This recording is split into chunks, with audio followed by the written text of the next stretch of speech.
Bonjour et bienvenue dans Multijoueur, votre rendez-vous jeux vidéo. C'est l'heure de la rentrée et nous sommes cette semaine à Cologne, à la Gamescom, le grand salon du jeu vidéo européen. L'occasion de découvrir les nouveautés qui vont animer les prochains mois, qui vont attirer votre regard. C'est parti pour la découverte et nos coups de cœur.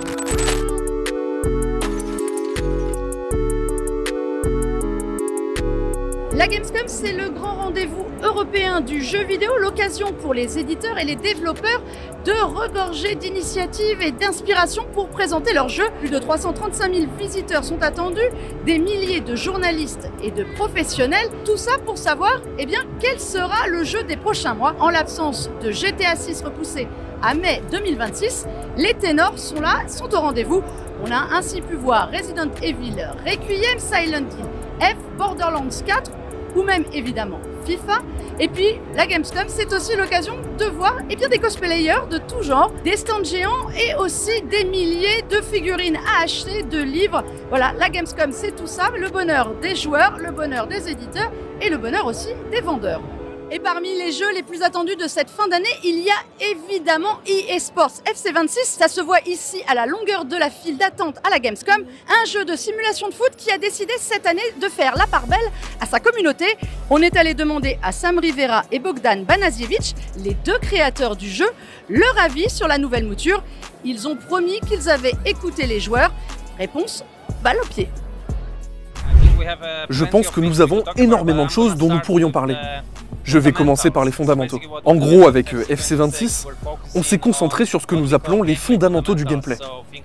Donc les passes, les tirs, les dribbles, les gardiens de but, tout ce qu'on considère comme les éléments essentiels du football. On s'est concentré là-dessus pour que ce soit le mieux possible, le plus réactif possible. Et la seule autre chose que je voudrais mentionner, qui, je pense, est très spécifique à FC26, c'est que lorsque vous lancez le jeu pour la première fois et que vous allez par exemple dans le mode coup d'envoi, vous pouvez choisir entre un gameplay compétitif ou un gameplay authentique. C'est une séparation que la communauté demandait depuis longtemps. Le gameplay compétitif correspond à un style de jeu plus court, nerveux, réactif pour la communauté en ligne, pour la communauté e-sport compétitive, tandis que le gameplay authentique est davantage destiné au mode carrière, par exemple. Donc si vous recherchez un football plus authentique, plus réaliste, le gameplay authentique est fait pour vous. Si vous cherchez un rythme plus rapide, c'est le compétitif. Nous avons travaillé en étroite collaboration avec la communauté pour recueillir leurs retours, pour comprendre sur quels aspects du jeu nous devions nous concentrer, et ils nous ont dit haut et fort qu'ils voulaient un jeu plus réactif, car il y avait souvent du délai quand ils jouaient. Donc ils appuyaient sur un bouton et le joueur mettait trop de temps à effectuer l'action qu'il voulait. Nous avons veillé à ce que les animations dans FC26 soient plus rapides que jamais, que le système comprenne vraiment bien le moment où le bouton est pressé, et que la transmission de la commande au serveur puis le retour se fasse de façon à ce que tout soit le plus réactif possible. Nous avons passé en revue des centaines de milliers d'animations pour tous les aspects du jeu, mais en particulier pour le dribble. En gros, nous avons examiné certaines animations qui, visuellement, étaient superbes, mais qui étaient un peu lentes, pas assez réactives. Nous les avons complètement retirées ou raccourcies. Nous avons introduit de nouvelles animations. Ainsi, désormais, le jeu écoute vraiment vos commandes. Donc, quand vous bougez le stick gauche de votre manette, le joueur va se déplacer là où vous voulez et au moment où vous le voulez. C'est un jeu vidéo et chaque match ne dure que 12 minutes. Nous devons donc trouver l'équilibre entre le réalisme, que nous améliorons chaque année, mais aussi le fait de s'assurer que l'expérience reste amusante. Et j'ai le sentiment que dans FC26, avec toutes les nouvelles animations que nous avons ajoutées cette année qui rendent le jeu plus réactif, nous avons trouvé un meilleur équilibre entre réactivité et plaisir de jeu. Quand vous entrez dans le jeu, commencez par essayer les bases. Essayez de faire une passe, essayez de dribbler, essayez de tirer. Il existe différents schémas de commandes, mais pour l'instant, testez-les. Essayez différentes équipes, nous avons de nombreux championnats différents, de nombreuses sélections nationales. Et peut-être qu'ensuite, vous pourrez essayer différents modes de jeu, comme le mode carrière ou les clubs, comme dans n'importe quel autre jeu. Quand on commence, il faut être patient. Il faut investir du temps pour apprendre la mécanique. Je dirais qu'il ne faut pas se décourager si, disons, vous perdez votre premier match. De manière générale, il vaut mieux commencer par une expérience hors ligne. Si on va directement jouer en ligne, on peut se retrouver à affronter quelqu'un de vraiment très bon. Je dirais donc de commencer par une expérience hors ligne, par exemple en mode carrière.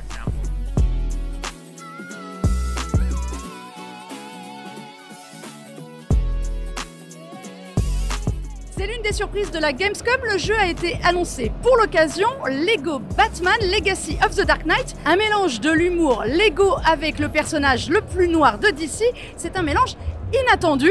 En tout cas, ça prend bien, nous avons pu tester et c'est une belle réussite. Un véritable jeu Lego pour les amoureux de Batman et même pour ceux qui n'aiment pas Batman, si vous aimez Lego, vous serez ravis. En tout cas, c'est ce que nous raconte son créateur. Je m'appelle Matt Allison, je suis producteur exécutif chez TT Games. Voici ce qui va se passer dans le jeu Lego Batman. Les joueurs pourront prendre le contrôle d'un jeune Bruce Wayne et voir son évolution en tant que personnage au fur et à mesure qu'il apprend de nouvelles compétences pendant qu'il s'entraîne à Nanda Parbat. Il va gagner de nouveaux alliés ainsi que la Bat Family et il affrontera toutes sortes de méchants au fil de l'histoire. Les fans de Batman reconnaîtront de nombreux moments différents en parcourant le jeu. Alors nous nous sommes inspirés des films, des séries, des comics et même d'autres jeux pour réunir des moments iconiques dans ce récit. Et comme c'est un jeu Lego, nous pouvons y apporter notre propre touche et tout assembler dans un seul jeu. Comme je le disais, c'est une histoire originale, mais qui intègre des moments que les joueurs reconnaîtront en y jouant. Dans ce jeu, Batman est au centre. Vous pouvez jouer Batman, vous pouvez jouer Nightwing, Robin, Catwoman, Talia, Batgirl ou encore Jim Gordon, et vous pourrez débloquer des costumes pour eux et les personnaliser. Et au fil du jeu, ça devient vraiment génial. En ce qui concerne les ennemis que vous affronterez dans l'histoire, ce sont les plus grands méchants emblématiques de DC que vous allez rencontrer et reconnaître. Des personnages comme le Joker, Bane, le Pingouin et bien d'autres encore. Nous voulions que ce soit une histoire que les joueurs de tout âge puissent apprécier et vivre. Donc il y a des passages où l'histoire est assez sombre, beaucoup d'éléments du passé de Batman sont liés à des moments sombres, mais comme c'est un jeu Lego, nous pouvons y apporter un twist, ajouter de l'humour. Dans les moments les plus sombres, nous pouvons alléger le ton avec, par exemple, le Joker qui fait quelque chose de ridicule. C'est un fil conducteur que l'on retrouve tout au long du jeu. Est-ce que Batman peut faire l'idiot? Il peut essayer. Les personnages autour de lui vont faire certaines choses et il y aura toujours des sourires sur les visages des joueurs. Que représente Batman pour vous? Batman signifie beaucoup de choses pour des publics différents. Il y a tellement d'histoires dans différents formats où Batman est apparu. Moi, j'ai vu les films et je les ai adorés. J'ai grandi avec ce personnage. Chez TT Games, nous avons toujours le mode coopératif dans nos jeux, et nous l'avons conservé. C'est quelque chose de fondamental dans l'expérience que les joueurs apprécient depuis de nombreuses années. Mais nous nous sommes dit, qu'est-ce qu'on peut faire de différent cette fois-ci? Le combat, cette fois, est un aspect sur lequel nous nous sommes beaucoup penchés. Nous avons mis en place un système de combat bien plus abouti que tout ce que nous avons fait auparavant. Tant que vous aimez Batman d'une manière ou d'une autre, je suis sûr que vous apprécierez ce jeu. Je dirais simplement, essayez-le. Nous avons été tellement ravis de la manière dont les gens ont réagi jusqu'à présent. Je pense que c'est une super expérience et j'espère que toutes les personnes qui y joueront penseront la même chose.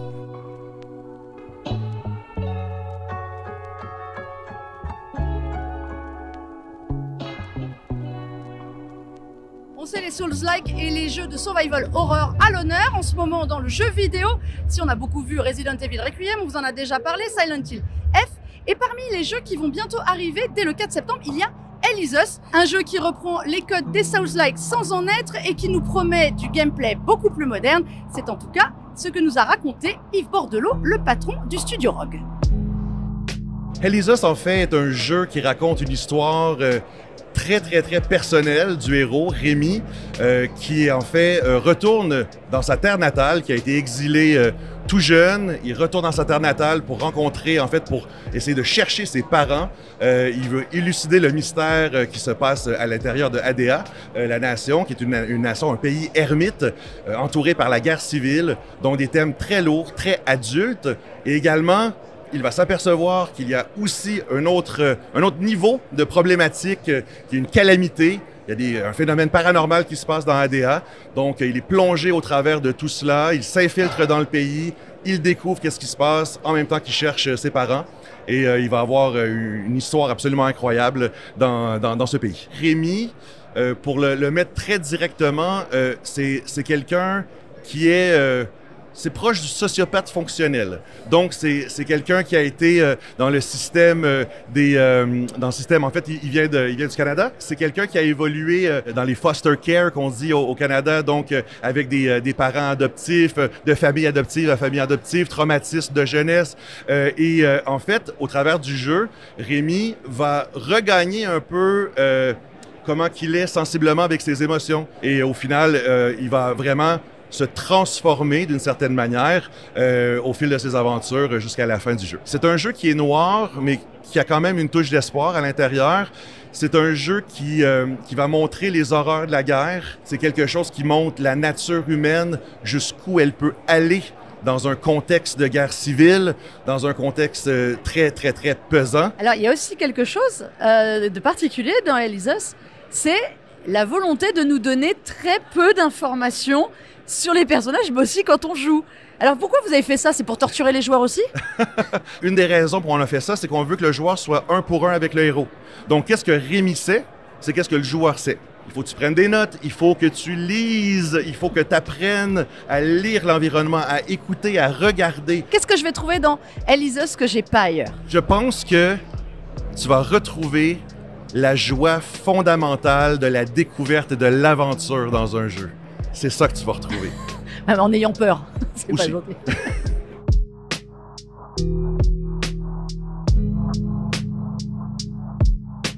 La Gamescom fait évidemment la part belle aux gros jeux comme Borderlands 4 derrière nous, mais c'est aussi l'occasion pour des studios plus petits de venir prendre des rendez-vous, se faire des contacts et parler aussi un petit peu de leur jeu. On a rencontré Ben Fiquet de Lizard Cube. Lizard Cube, un studio français qui sort le 29 août, Shinobi Art of Vengeance, et qui est lui aussi venu plus tranquillement faire sa Gamescom et rencontrer des gros studios.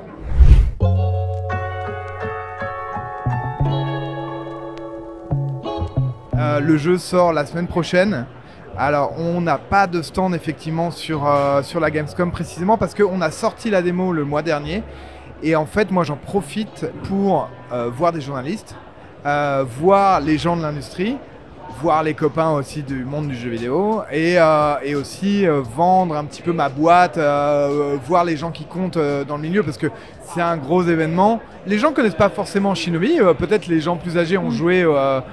Shinobi, c'est une licence des années 80-90 très célèbre pour les premiers jeux sur Mega Drive. C'est l'action débridée des années 90 à son paroxysme. C'est un ninja habillé de blanc, de rouge, qui va se battre contre le mal. Il y a un grand méchant qui arrive. Et là, le rôle du héros, c'est de sauver la veuve et l'orphelin. Et on te donne la manette en main. Et voilà, tu deviens ninja pendant quelques heures. Et tu vas pouvoir te battre contre des démons, des militaires, des ninjas. C'est complètement débridé. C'est complètement l'arcade des années 90. C'est encore une licence chère au cœur des gens. Pour beaucoup de gens qui ont grandi avec une console Sega, Shinobi, ça fait partie de l'histoire, ça fait partie de la magie qu'offrait Sega à l'époque. Et pour moi, en tout cas, ça fait partie de mon enfance et de ce que j'aime faire. Et j'ai eu la chance de pouvoir être approché par Sega. Ils m'ont confié cette licence pour la remettre au goût du jour. Ils ont cette envie de faire revivre leurs anciennes licences. Et je pense que tout un tas de jeunes joueurs peuvent mériter de vivre une aventure comme ça avec un ninja qui reste toujours cool, même aujourd'hui, de pouvoir se battre.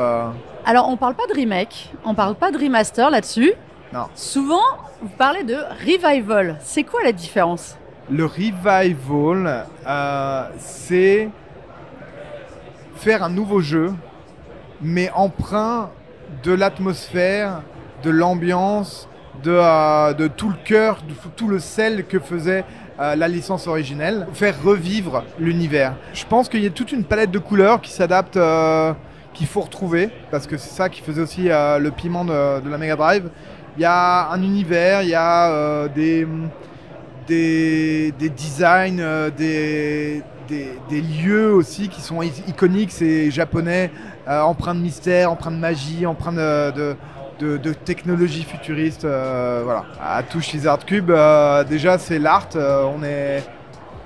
dédié. Moi, j'ai un affect particulier pour l'animation traditionnelle. C'est comme ça que j'ai été formé. C'est quelque chose que j'adore. Et c'est quelque chose que je voyais dans les jeux de mon enfance, des jeux très animés.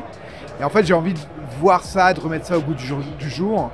Et peut-être la touche de gameplay vient avec une certaine forme d'arcade. J'aime les jeux qui sont instantanés, où tu appuies sur un bouton et tu es déjà en train de jouer.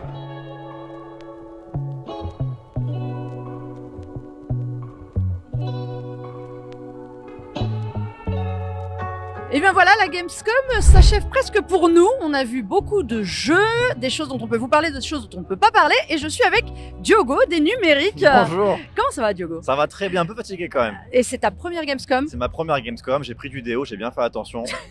Qu'est-ce que t'en retiens sur toute cette première Gamescom? Beaucoup de choses, on en retient surtout la console, la ROG Xbox Ally et la ROG Xbox Ally X, les deux nouvelles consoles en partenariat entre Microsoft et Asus. C'est un peu la star du salon, hors jeu, j'entends. Bon, en tout cas, ils ont des gros stands. Et au niveau matos, ouais, je pense que c'est peut-être l'événement le plus important, même s'il y a d'autres trucs. Mais effectivement, il y a du casque, il y a des claviers, il y a des souris. Ouais. Mais il y a surtout ça, ouais. Parce qu'on le rappelle, toi, tu étais journaliste jeux vidéo ouais. avant, pendant très longtemps. Big up à Gamecult. Voilà, et maintenant, tu t'occupes du matériel. Du matériel chez Numérique, effectivement. Et alors là, cette console, elle t'inspire quoi? Elle m'inspire, écoute, c'est une évolution de la ROG Ally qui est déjà sortie à un petit moment, qui reste sur un marché très très niche. C'est des consoles, on appelle ça des consoles PC hybrides, c'est-à-dire que c'est des PC portables au format console, c'est-à-dire qui tournent sur Windows 11, le fameux OS que tout le monde utilise sur PC, etc.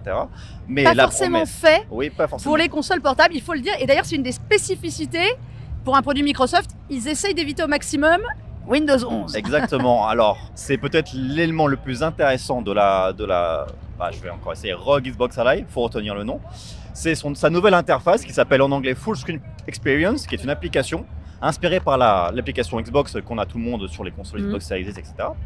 Mais qui se passe comme une surcouche sur Windows 11 pour limiter pour fluidifier l'expérience de jeu, parce qu'on sait bien que jouer sur Windows 11 c'est pas forcément facile, il y a beaucoup de tâches de fond, la barre de tâches, etc. qui tourne à chaque fois. Là, l'application veut fluidifier tout ça et la rendre plus performante pour les consoles portables. C'est vraiment une console faite pour le Game Pass en fait, clairement. Effectivement.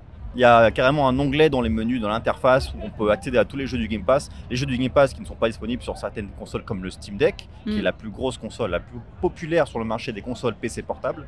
Là, c'est vraiment une machine faite pour les jeux Microsoft, mais aussi pour les jeux de Steam, d'Epic Games, etc., qui sont aussi compatibles sur la console. Il faut pas oublier que les autres, ce n'est pas une console Xbox seulement, c'est une console pour l'environnement, enfin pour tous les environnements de jeu dont on a l'habitude sur les consoles portables.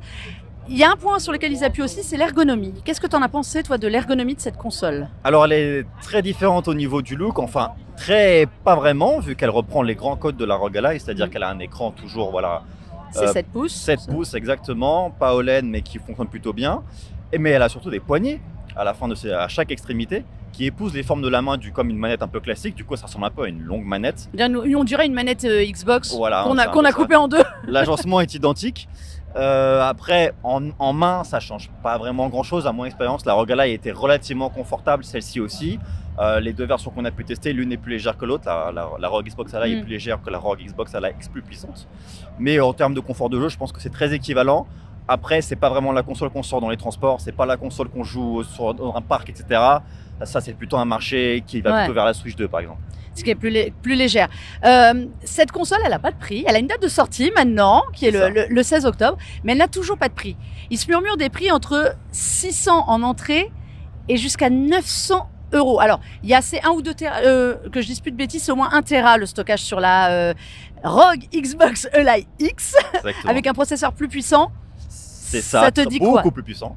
Alors, ça te dit quoi comme prix? Est-ce que c'est une fourchette normale ou est-ce qu'on s'attendait à moins? C'est du matériel qui coûte cher. La puce qui est dans la fameuse ROG Xbox Ally X plus puissante coûte très cher. Parce qu'elle est conçue par AMD, donc AMD veut sa part du gâteau aussi, Asus veut sa part du gâteau et Microsoft veut sa part du gâteau. Voilà, c'est une AMD Z2 et AI Z2 Extreme. Voilà. Et la différence, je pense que le prix ne dépassera pas les 1 000 €, parce que ça serait un très mauvais coup commercial, je pense, pour tous les partis impliqués. Je pense que la fourchette qui a été communiquée est plutôt réaliste. Je verrais très mal les deux concéder à un prix sous les 800 ou au-dessus de 1 000 €. Donc je pense que 900 €, c'est vraiment... C'est ça. Bon, c'est un petit peu cher, mais c'est vrai que ça s'annonce comme une belle bête de compétition. Il y a un jeu qu'on a vu tourné, enfin, moi je l'ai pas testé, il y a eu beaucoup de journalistes qui l'ont testé, qui était un jeu très attendu et qui a fait beaucoup parler de lui ici, c'est Hollow Knight Silksong, C'est ça. qui a enfin une date de sortie au 4 septembre. C'est ça. Alors voilà, nous on le sait parce que dans notre groupe de discussion entre journalistes, ils sont tous hystériques. Est-ce que toi tu fais partie des gens qui attendent Silksong? Alors, impatiemment. moi, je vais l'essayer sur le stand de la Nintendo. On n'a pas pu. Switch. J'arrive, 15h. Tous les tickets du jour sont vendus. Donc C'est en fait, un- voilà. C'est une folie. C'est une folie. Silksong, c'est une folie. Tout le monde l'attend, ce jeu. Ici, il y a eu des jeux dont on a beaucoup parlé. Toi, dans les jeux que tu as vus, les petits jeux que tu as vus, qu'est-ce qui t'a plu? Alors, j'ai pu essayer Onimusha, qui vient de chez Capcom. Onimusha, c'est le retour d'une grande franchise très chère à Capcom dans les années PS2, etc., qui a un peu été perdue de vue depuis au moins 15 Ouais. ans, 15-10 ans. Elle revient dans une forme un peu scolaire. Voilà, c'est qu'on appelle un character action. On joue un Musashi, qui est un samouraï, je ne sais plus quelle ère exactement, mais du Japon féodal, dont les traits sont inspirés de Toshiro Mifune, L'acteur. le célèbre acteur collaborateur avec Kurosawa. C'est un jeu d'action-aventure relativement scolaire dans son exécution, très inspiré de Dark Souls parce qu'il est passé par là. C'est la première fois que Capcom fait un jeu qu'on appelle un Souls-like, c'est-à-dire ce genre de jeu d'action avec beaucoup d'inertie, très difficile, relativement difficile. Là, on sent l'inspiration peut-être un peu trop haut, même s'il y a des choses que Capcom fait très bien et qui sont toujours présentes, comme les interactions avec les décors, les impacts des coups aussi qui sont très très présents, et une réalisation qui est relativement soignée. Moi, j'ai peur que ça soit un peu trop scolaire, mais ça a l'air pas mal. Ça marche bien. Alors moi, chez Capcom, j'ai testé Resident Evil Requiem, voilà, qui est très attendu, qui arrive l'année prochaine. Eh bien, c'est du Resident Evil comme on aime, enfin comme moi j'aime, évidemment, et pourtant j'ai aucun mérite, j'avais déjà vu la séquence, puisque c'est la séquence qu'on nous avait montrée au mois de juin au Summer Game Fest, mais à laquelle on n'avait pas eu le droit de jouer. Eh bien, même en sachant tout ce qui allait m'arriver, j'ai quand même joué avec les chocottes en me disant non, là je ne vais pas, parce que là, si j'ouvre la porte, je vais me prendre un truc. Évidemment, je suis obligée d'ouvrir la porte et je me suis pris le cadavre sur la tronche. Mais voilà, non, c'est très très beau. Pour rappel, on a une nouvelle héroïne, Grace. C'est un retour à Raccoon City, on reconnaît ça bien.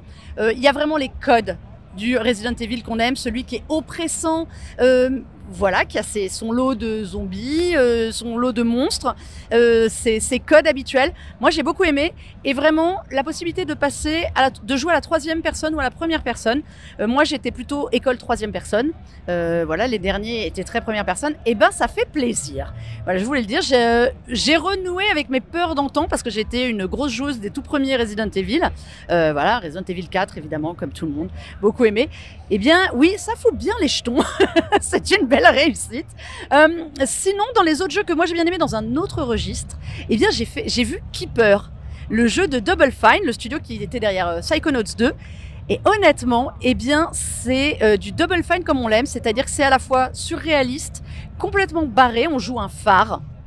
Il n'y a aucun dialogue dans le jeu. On joue un phare qui est accompagné d'un pélican, enfin une espèce de pélican mouette, on ne sait pas trop, qui guide dans un monde complètement chaotique et dans lequel il faut survivre. Voilà, un truc normal. Mais franchement, regardez, c'est très très beau et ça arrive, je crois, au mois d'octobre, là, très très vite. Ok, mais écoute, est-ce que tu veux encore que je te... Vas-y, je veux que tu me dises ce que tu as vu toi aussi. J'ai vu Sonic, je sais qu'il y a beaucoup de fans de Sonic en France et partout dans le monde, et j'ai pu essayer... Ce qui s'annonce comme le concurrent normalement de Mario Kart C'est ça, World. Sonic Cross Worlds, donc qui est un jeu de course façon Mario Kart, on va dire très arcade. J'ai vraiment pas été convaincu par l'exécution, je trouve le jeu pas forcément... On peut être passé après Mario Kart, c'est très difficile. Mario Kart World qui est extrêmement bien réalisé, qui a vraiment un feeling exceptionnel. Celui-là est un peu trop...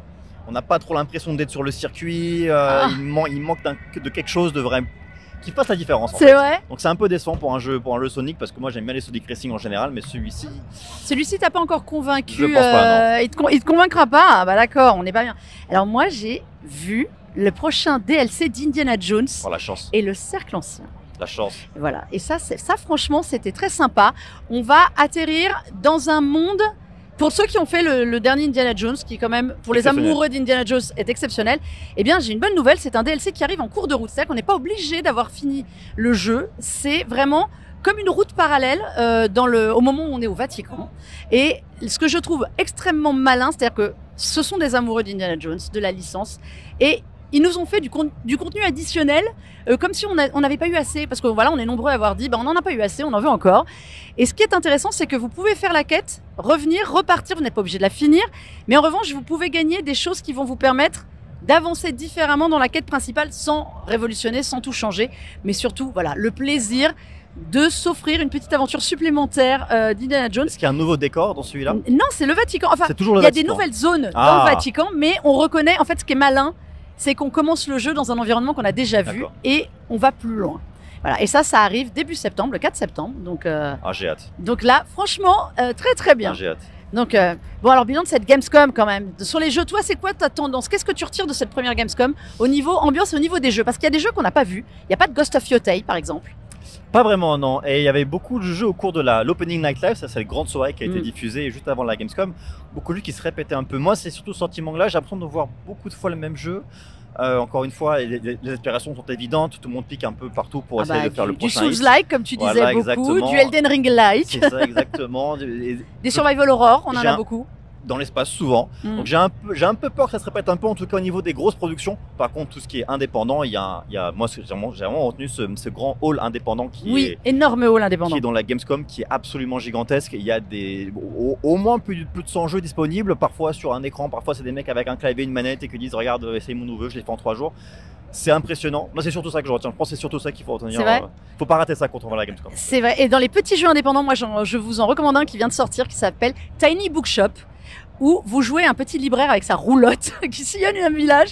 Et si vous cherchez un jeu cosy reposant, allez-y, il faut faire de la recommandation. En fait, on joue un libraire. Voilà, on va dire et on doit personnaliser sa petite cabane. Mais voilà, c'était très sympa. C'était aussi le matériel. Alors, on a parlé de la console beaucoup. Vous avez des casques.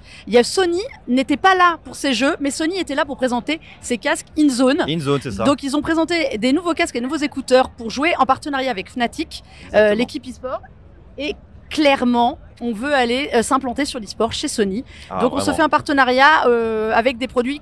Fnatic est aussi connu beaucoup pour ses claviers et ses souris. Et il y a aussi un combo clavier-souris qui a été annoncé, qui sera disponible en Europe, en France. Au printemps. Au printemps 2026, c'est ça. Et à des prix, en revanche... faudra pas il faudra pas s'attendre à ce que ça. Et je vous montre un petit casque qui est très sympa que moi j'ai vu aussi. C'est le JBL Quantum 950 Wireless, qui est un excellent casque gaming. Je te le tiens. Vas-y, tiens-le-moi, merci, c'est très gentil. Non, voilà, sont spatialisés désormais, ils ont fait des progrès là-dessus. Sur l'arceau, il est un peu plus confortable, moi je trouve. Et honnêtement, c'est aussi l'endroit pour du matériel. Toi qui es fan de matériel, c'est ça, il faut traîner, il y en a un peu pour tout le monde. J'ai même vu une réplique de l'Amiga 500.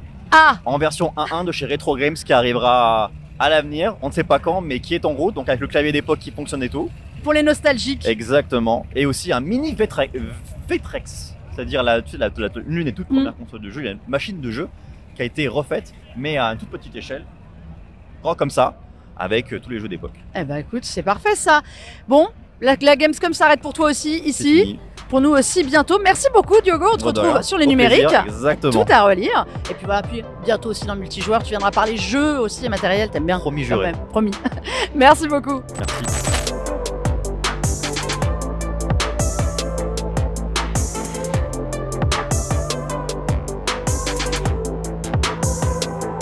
Merci à vous toutes et à vous tous d'avoir suivi cette Gamescom en notre compagnie. La semaine prochaine, on se retrouvera évidemment en plateau, bien au calme, c'est promis. En tout cas, vous pouvez retrouver cette émission en multidiffusion sur la chaîne Tech & Co, sur le site Tech & Co et sur la plateforme YouTube et RMC BFM Play. Et puis évidemment, en podcast partout. Je vous dis à très vite, jouez bien en espérant qu'on vous a donné de très bons conseils.